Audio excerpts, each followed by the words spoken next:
All right. Would you be able to introduce yourself, please? Absolutely. I'm Alinda Cubbage and I'm from Australia. And I've come here with Parkinson's disease and I'm 49 years old. All right. Can you give us a quick recap of your medical history? Yes, about 4 years, 3-4 years ago, I just noticed just some differences in my body.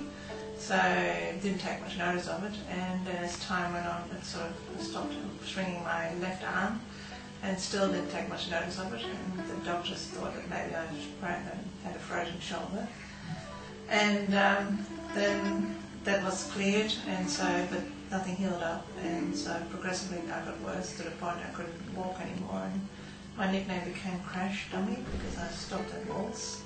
And I would look at the room where I need to go, and as a result I couldn't work. And my life sort of went from being a high-powered woman into being just sitting in a chair because it was just too difficult to move around. And I resigned from my work. See. How did you come to the decision to visit our facility? I've been doing a bit of research because I never give up on, people tell me there's no cure. But I just say to them, well, thank you very much, and I appreciate the information, but I believe that, I'll find some things out for myself. So I just started doing a bit of research, and then I found out little bits about stem cells, and that got me going. But finding somebody who would want to do it was another story. So through my research, I found the Women Medical Centre, and that was initially a bit scary because it was in China. And China, it was like, oh my God, I really want to go there. I don't speak the language, I don't know the culture.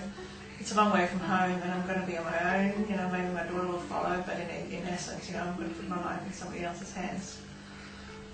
And so,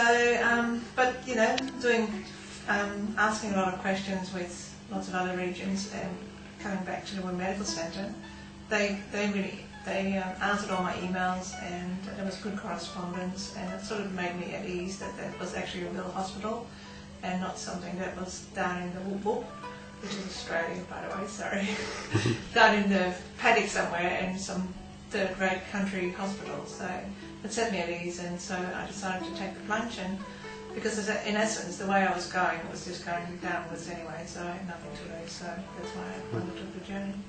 Mm-hmm. Yeah. And when you came here, how was your condition?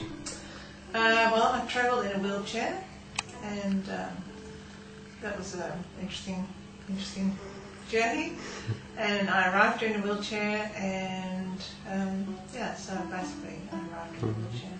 And not being able to walk. I could walk short distances, but not with assistance, because I would look at the wall, and then I know that I can stop there because I would run.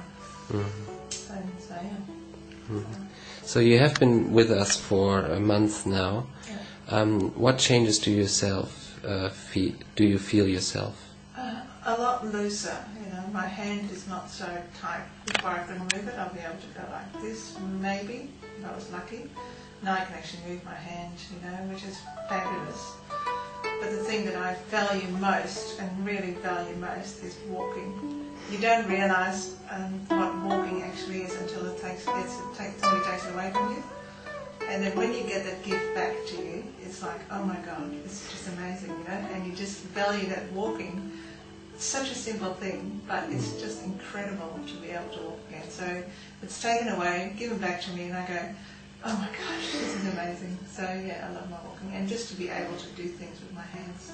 And I just feel looser, I can roll over in bed. I don't have to sit up and then move around and then, scared of my fall. I'm just kind of feeling it. All right.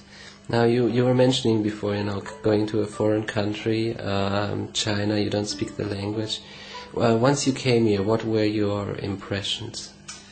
A sense of relief when I arrived at the front door. A sense of relief when I was picked up from the airport, because I wasn't sure whether that was going to occur. And so when somebody was there with my name on the board, on the card, I thought, because I'm thinking, because it was just so busy and crazy at Beijing Airport.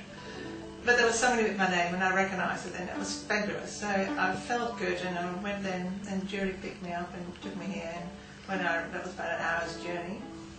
And then when we arrived at the front door, it actually looked like a real hospital, and that sort of set me a bit at ease. And then when we came in, it looked clean, and you know, and that made me at ease even more. And yeah, it actually looks like a hospital. So my first impression was that, okay, we're not in a paddock, we're actually in a hospital. So, and it's clean, and you know, everybody looks professional. Not many people speak English, but the little English that one does, we're able to communicate with things. But they do an amazing job. All right. Thank you very much. It's a pleasure.